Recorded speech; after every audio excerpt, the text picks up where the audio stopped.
Hello everyone, I'm Sign1News anchor Jethro Woodall. Here's a quick look at the top trending stories making headlines today. If you post an interesting comment during this update, we may add it at the bottom of the screen. Now let's see what's happening in the news today.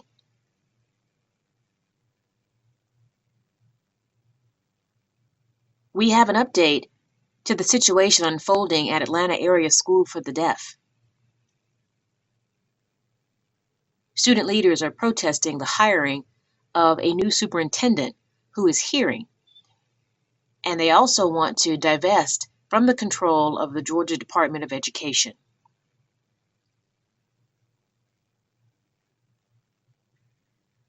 A confidential source told Sign1News a meeting was scheduled to take place today, Wednesday, between the DOE and student leaders. But the school is closed for the next 2 weeks due to COVID. So students were asked to send a PowerPoint presentation instead. The students refused. Out of concerns, that meeting will be canceled as well.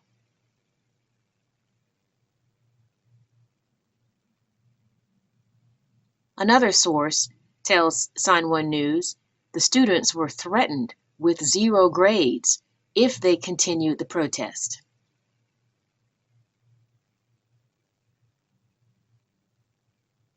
Sign1News has also learned there has been a major shakeup in staffing at the school. When former Superintendent John Serrano, who is deaf, left AASD, dozens of teachers and staff members left as well. Sign1News producers reached out to the Department of Education to hear their side.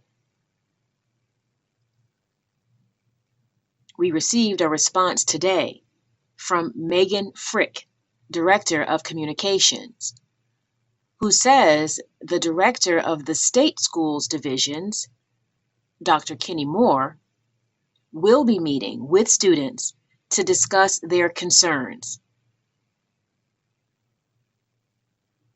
and released a statement which reads in part, "We cannot violate individuals' privacy by speaking in detail about personnel or hiring decisions. However, we can state that the hiring committee worked to select the best candidate based on their past employment history, experience, and other qualifications. Additionally, safeguarding students from COVID-19 exposure has nothing to do with the students' decision to protest."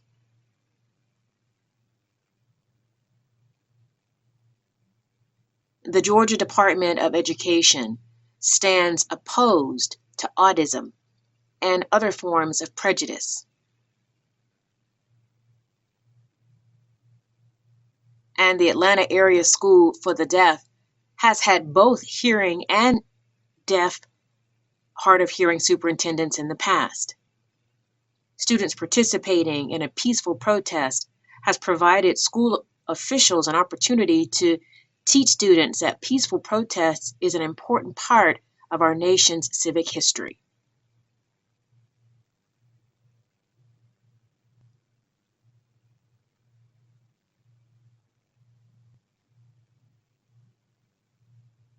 At 12:01 a.m. Friday, the federal government is set to run out of funding. That could mean the country would not be able to pay its bills come mid-October, resulting in a government shutdown.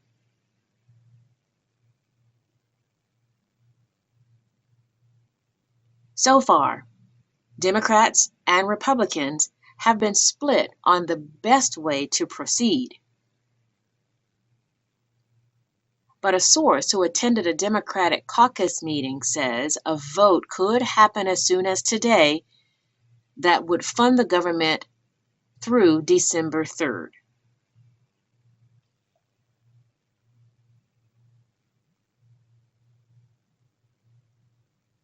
This is video of 32-year-old Stephen Sloan Jr. being handcuffed and escorted off a flight to Hawaii after punching a flight attendant multiple times.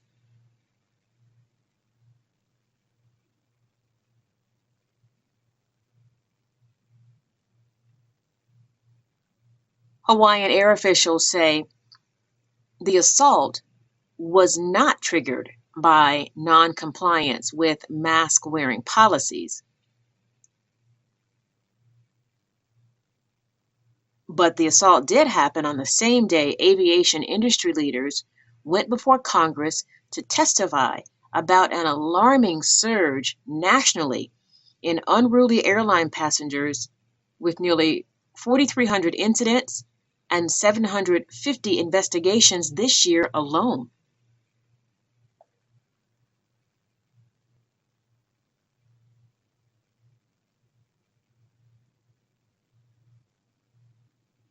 For the first time since 1954, a human case of rabies in the state of Illinois resulted in a death.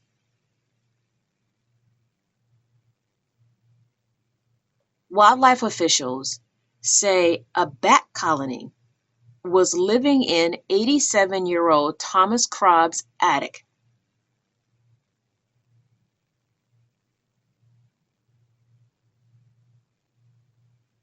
Last month, in the middle of the night, Crabbe woke up with a bat biting on his neck. Officials from the Department of Health say the bat tested positive for rabies. But Crabbe did not want treatment.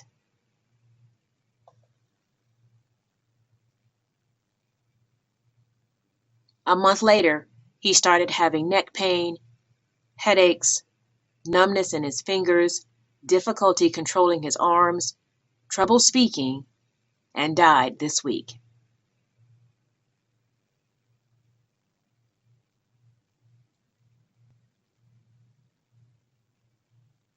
America's top military commanders faced a contentious grilling from lawmakers on Capitol Hill. They testified publicly for the first time about the deadly and chaotic withdrawal from Afghanistan earlier this month.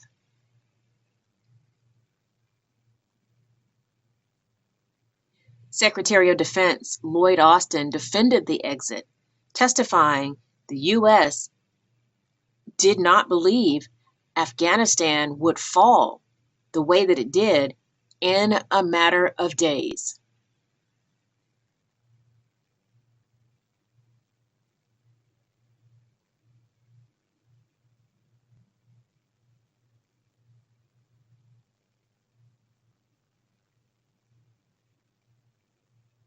Former President Obama finally broke ground on his presidential library in Chicago after months of delays by lawsuits and local complaints, including a legal action by environmentalists who argued public land should not be used for private projects. A federal judge dismissed that lawsuit. In his speech, Obama said he hopes the facility will help strengthen democratic ideals, help bridge political divisions in the country,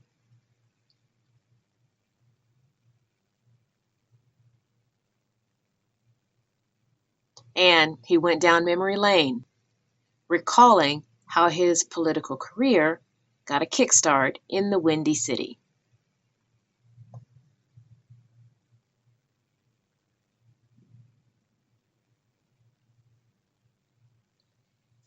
A dog named Maggie, dying from cancer, enjoyed snow for the first time in Utah Monday.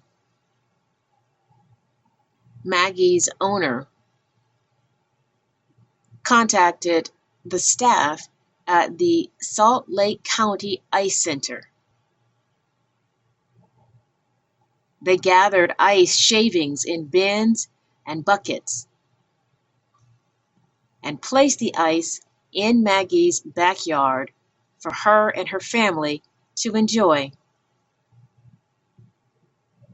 Unfortunately, Maggie has since passed away, but officials say she got to enjoy some of her final moments with her family and some snow. Sign1News will be broadcasting live updates Monday through Friday. Then this Saturday at 6 p.m. Eastern Time, join us for a live panel of diverse guests to discuss the hot topics of the week. Again, be sure to post your thoughts and comments at any time during any of the live shows. We might even share your comment. A big thank you to our Sign1News app supporters. You help make this broadcast happen. You can download the Sign1News app by heading to the App Store or Google Play Store on your smartphone. And you can also watch on Apple TV, Apple Watch, Amazon, and Roku. Have a wonderful day.